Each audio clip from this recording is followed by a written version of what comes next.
Good evening, everyone. How are you? Let's see. We are getting ready to get started. Hi, I'm Shirley Farrar, and you are tuning in to Encouragement on Fire. You guys, it has been one of those weeks. And this weekend, I had a celebration victory party. Um, just a few friends that I had invited, and I couldn't invite everyone. I couldn't invite all of you. I apologize if you did not get an invite. But you're going to get one next year and the year after. The Encouragement on Fire was launched actually at this intimate little gathering, and we just sat around and we talked and we testified. Many of the people that attended yesterday were individuals over the years that I have um, I have known for some time, and I would say that they were very um, not anxious, but just very happy to tell their victory stories of overcoming cancer and sickness. And some of you have seen them on our podcast, like uh, Reverend Fox. He did, I believe, number 15 and 16 podcast interview. And we have Sister Crystal Briscoe. She was on, I think, one of my first interviews, and she was there and she told her testimony. We had several people there, even others that I haven't quite interviewed yet, but I plan to for this podcast so you can meet them and see the wonderful stories that they are going to talk about.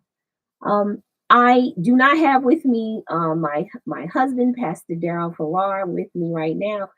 He is watching our grandchildren. I was blessed. We were blessed this weekend for my son, my oldest son, to come down and to bring our grandchildren with him, and it's just wonderful. It's so nice to see the grandchildren. So I wanted them actually to be to show their faces online if it was okay with their parents, but right now it's kind of I can't do that right now. But in the future, I may even have them talk about what their experience was when they first heard about me being diagnosed over a year ago with Hodgkin's lymphoma. I'd like to understand their point of view because they do have one. And like I said, yesterday was just wonderful. I had, like I said, an intimate amount of people, and we just sat around and talked about the goodness of God and how, what does the research say about these different things and how they align together, like we've been talking, research and faith. You do not have to separate them. You can put them together because God created the research. He created doctors. He created all the different people who do so many great things. I hope you guys like my hairstyle. I just changed my hairstyle recently. I got it braided up, and that was for my event as well. I wore it down, so then I could, be festive. So, but anyway, we are going to get to our topic today. It's going to be a good topic. And this topic, to be honest with you, I thought would never come. Um, and I know that sounds cynical. I don't want to be cynical in that. So I won't say, I'm going to retract that. You just erase that off of there. But we have over 50 years. They've been looking for research to cure cancer. And even though it hasn't been that long, it's only been 50 years, but, you know, it's one of those things you want to be hopeful that I don't have side effects. I can take a little pill, like you get the common cold, right? So the doctor tells you to go home, and what do they tell you? Stay warm and take your vitamins, and like there's a method or process that you do, and you get over it. Just like with the flu, some people now take the shot. Other people they just take good care of themselves and drink plenty of fluids. Like there's just this process. But with cancer, it's not quite that that cut and dry. It's just one of those things there is, either you have the chemo, you have the radiation, you have to go, evasive surgery. And it's just one of those things. A lot of times people, you don't want to talk about it, first of all. And then you definitely don't want to go through all of the things because all of those things end up destroying the body. And then there's the recovery side that a lot of people don't talk about. And that's why Encouragement on Fire, we're talking about it because I want to encourage you that you should definitely go for early testing. You must go for early testing because even the research tells you that some of the new cures that are coming up, these new cures are better if you have stage one cancer or even stage two cancer. But when it starts getting stage three and stage four cancer, the research doesn't support that. So there is, and I'm gonna talk about this because today is one of those days I'm excited because I see this. This wasn't a cancer that I particularly had, but like we discussed on here, cancer is cancer, right? Cancer is cancer. Because they tell you, well, if you've had cancer, it could come back in different ways. That's what they say. But I say, well, what do you need to do? What are the things that you can do in order to counteract that? How can I, what eating habits do I need to get? And we talked about some of that in our previous podcast that earlier. So, what do I need to do in order to move forward? So, there is some really good research, and I wanted to talk about that today. So, let me read a little bit to you. The New England Journal of Medicine. See, that's the thing. You got to start with the research. Remember what we talked about. Let's not go by somebody's hearsay or someone reporting on the news. If they report on the news, it's wonderful. But if the news report is based on research, now's your opportunity to look it up, right? So now's your opportunity to say, okay, I am going to look up this research because now I know it is based off of a larger group of people that had the same process. We talked about in science, they go through the same process, and now we're going to find out what actually happened. So in this particular research in the New England Journal of Medicine, the article was called Improving Treatment Approaches for Rectal Cancer. So this was on rectal cancer.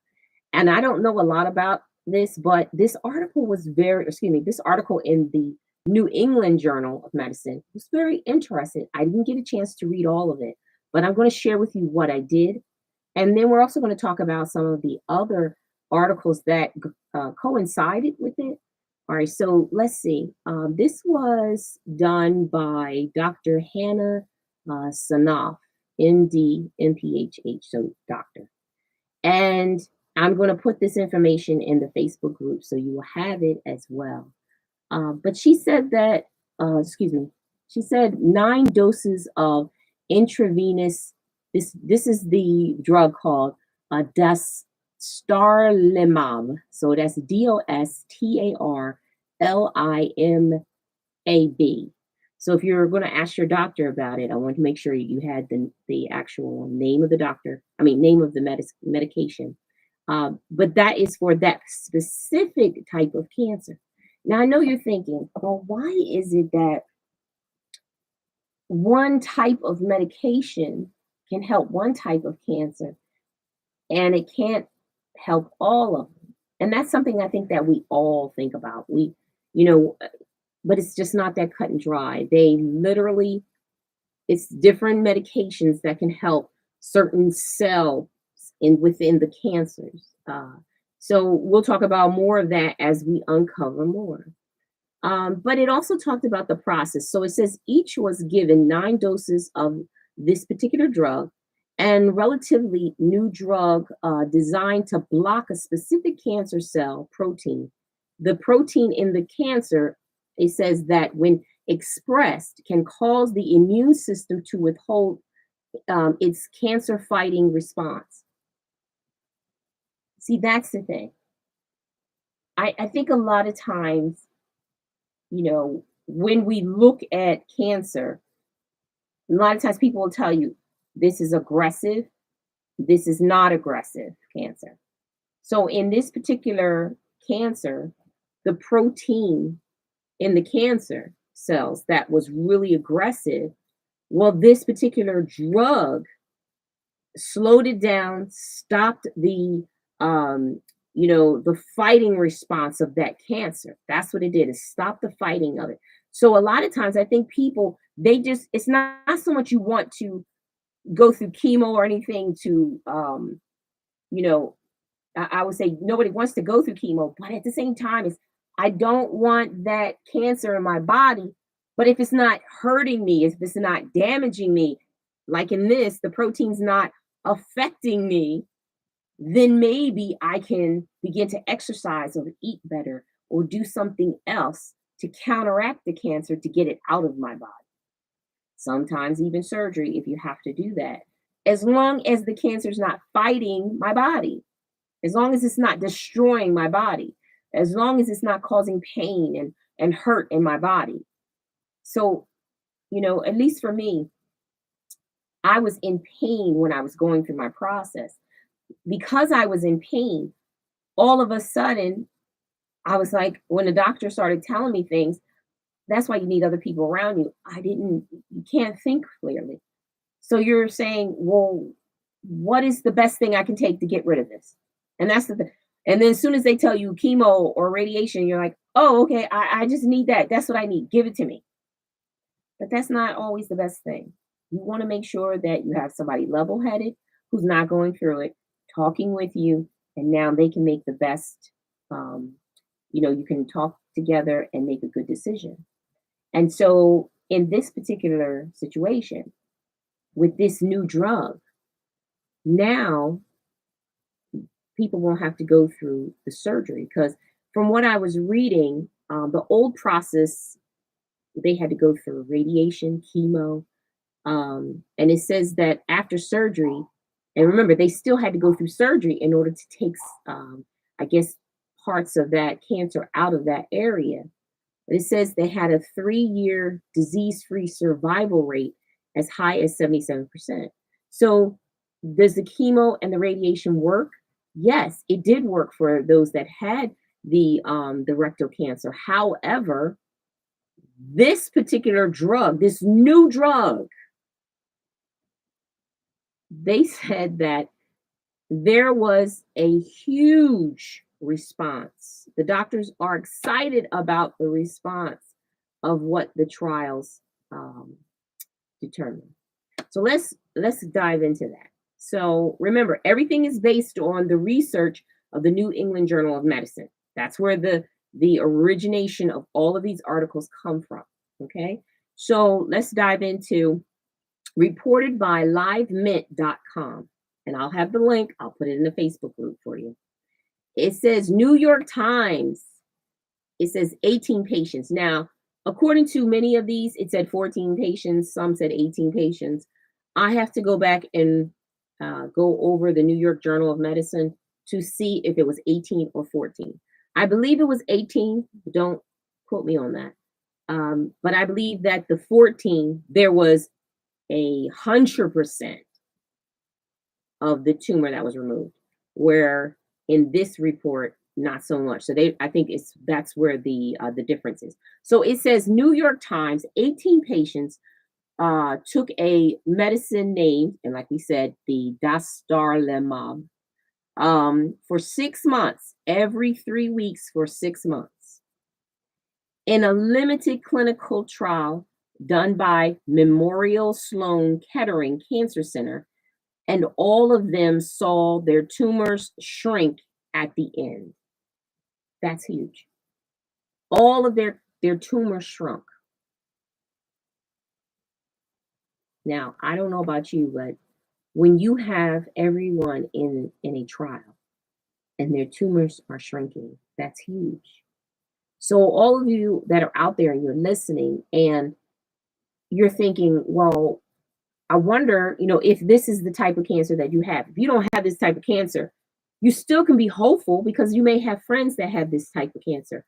Or, you know that yours is coming, meaning They're still doing research. They're reporting on that. See, when I first heard this, the first thing I'm thinking is, well, man, if this would have came a year ago, I would have been able to take this, but that wasn't the type of cancer that I had.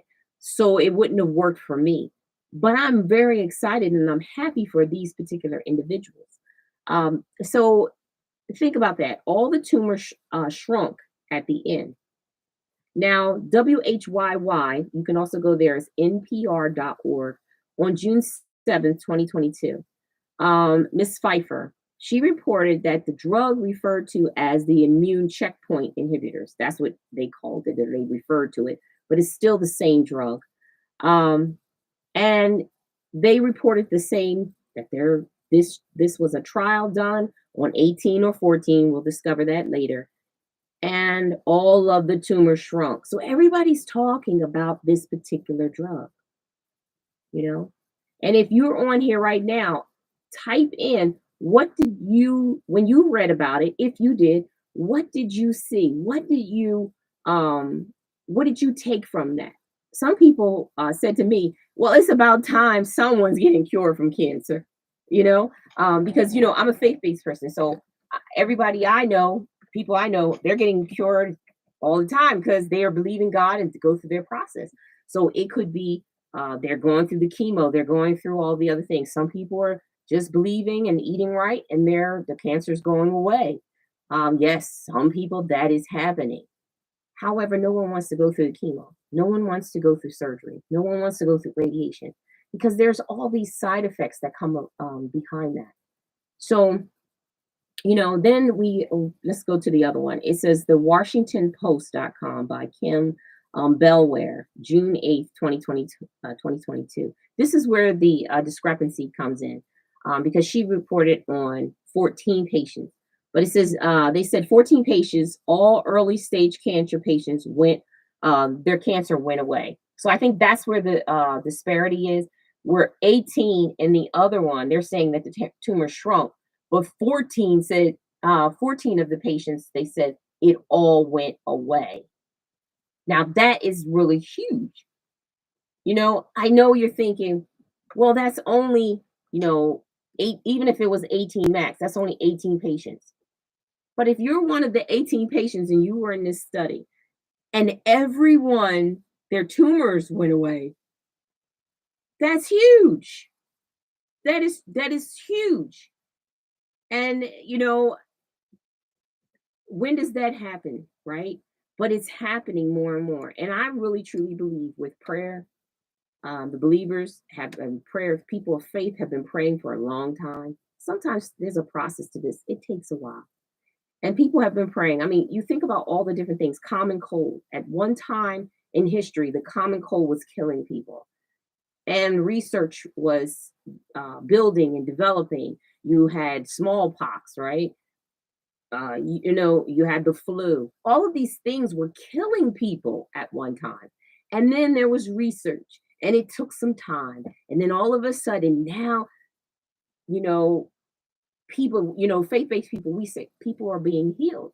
They're doing what they need to do. In the faith, we say, in the scriptures that my people, perish for a lack of knowledge. Well, think of it that way. If you don't know that if you have a common cold, what I need to do is I need to drink lots of fluid and I need to get a certain amount of vitamins in my body. If you don't know these things, vitamin D, vitamin C, right? All of these different things, omega 3s, and then how many omega 3 versus 6s. Like if you don't know that combination, you're not going to recover from your cold as fast as someone who does. And then you have the flu. So now they have the shot, like we were talking. So this is knowledge that is being passed down. Research. They did research and it's being passed down. So there's no difference of this than with the cancer treatments in this particular study by the New England Journal of Medicine. Think about it. This particular drug, they did it on 18 people. But I'm positive that there was another trial before this one. This is just the one they reported on because there was a great success. And so they're going to do more research about this and they're going to increase the numbers. And we're going to hear something else about this as well. So then it goes on, it says, that the researchers, the oncologist researchers right now, they are ecstatic. They are happy.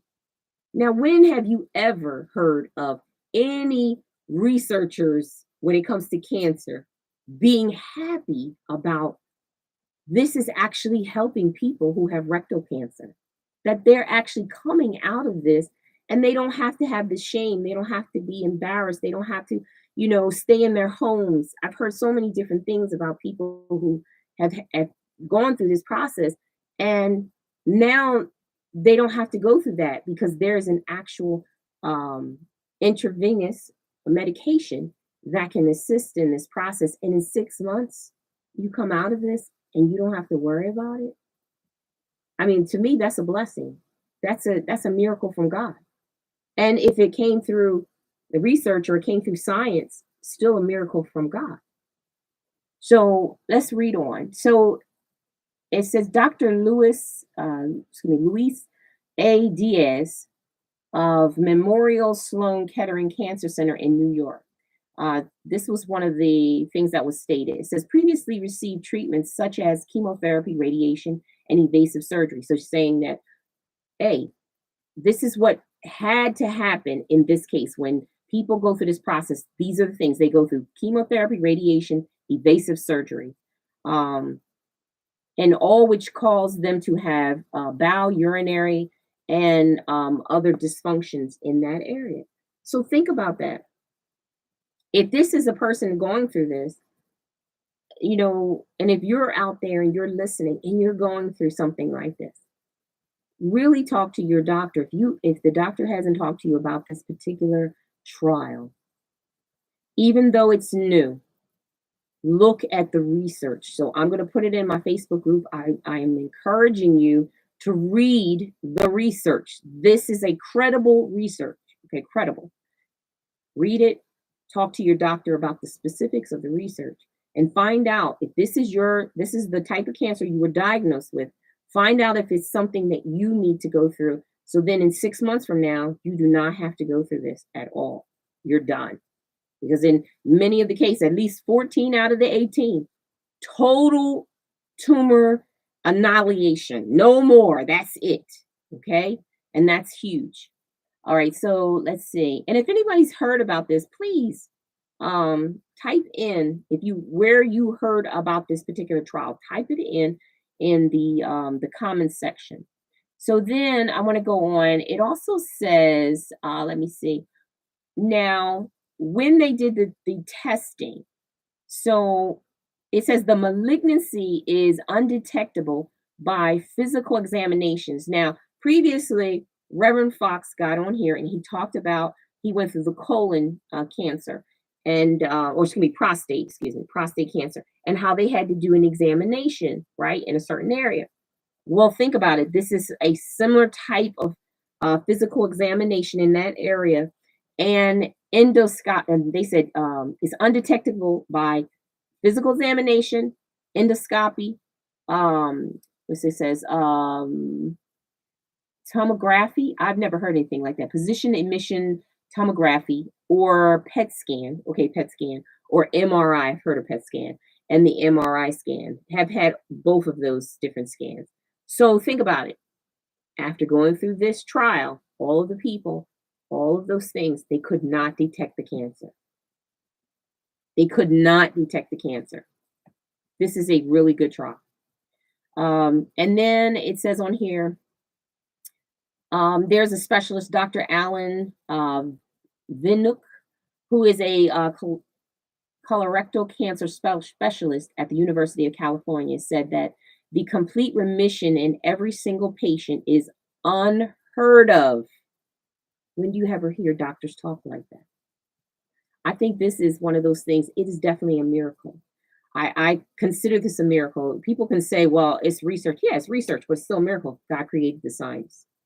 And so in this is one of the things they're saying, this is a world first. So I'm hopeful that this trial will expand. And we're going to see more research, hopefully from Dr. Sana. It's going to continue to talk about it. And, and Memorial Sloan Kettering Kettering Cancer Center in New York. Maybe they're going to start talking more about it um, on television, on social media. I hope they just really, bombard us with wonderful news moving forward because this is great. Now, also, there was some, I know you're thinking, well, where's the side effects, right? The side effects. So, the side effects, not all the participants experienced serious side effects for the medication trial. So I know you're thinking, what? Yeah, yeah. So now I heard, and I said this is I heard that the side effects were minimal. So like I told you, I have to go back and I have to read this particular article in depth because I heard that even the side effects that were there were very minimal. However, there still were side effects, but not as evasive as the radiation and the chemotherapy. And that's a thumbs up. Okay. And then they did follow up with these particular individuals. They followed up with them. And it said no patients had received um, chemotherapy or undergone surgery, and no cases of progression or reoccurrence had been reported during the follow up. Now, according to these articles, I don't know how long they waited, but I'm positive that the research, when we all go back and read it, they will have specific information in there regarding that. However, think about what we just talked about. We always kept saying, don't they have anything else? Is there anything else that can help individuals with cancer? They finally made a drug that helps people with rectal cancer. And now, instead of them being secluded because of the hardship that they have to go through, this particular drug can help them to not have surgery, not have to go through chemo, not have to go through radiation, and they will be complete in 6 months. Now, I don't know about y'all, but mine was longer than 6 months. Now, I had a different kind of cancer. The point was, I went through it longer than 6 months. And I'm telling you that chemotherapy is no joke on the body. And there's a lot of side effects. So it doesn't really matter what type of cancer you have. If you have to go through radiation or chemotherapy, it's hard on the body. So what I'm saying to you is this is a positive thing. This is a thumbs up.